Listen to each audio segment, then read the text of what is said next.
Mistulang mga hold-upper kung ituring ng Department of the Interior and Local Government ang mga tiwaling opisyal at tauhan ng Bureau of Fire Protection na kumikita umano sa mga proyekto ng ahensya.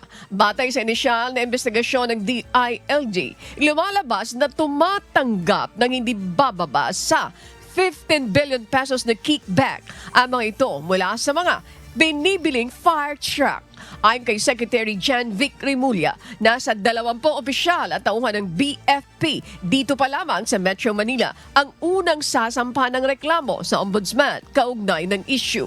Pagtitiyak ni BFP spokesperson Fire Superintendent Anthony Arroyo, hindi nila kukonsintihin ang mga maling gawain ng kanilang mga kabaro. Wala silang sasantuhin sa gagawing investigasyon. Katunayan, 2 ang naalis sa pwesto kaugnay ng issue. Ang nangyayari dyan, kung di nila bigyan ng Certificate of Fire Compliance, hindi sila makakuha ng occupancy permit.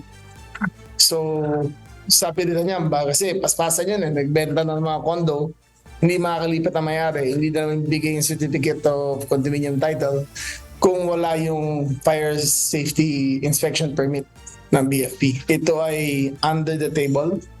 Ito ay walang bidding. Ito ay bawal sa mga fire inspectors na makapag-deal.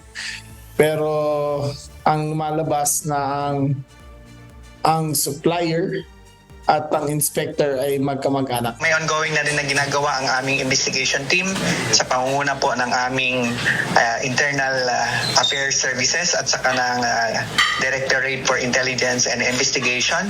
At we are committed din sa due process.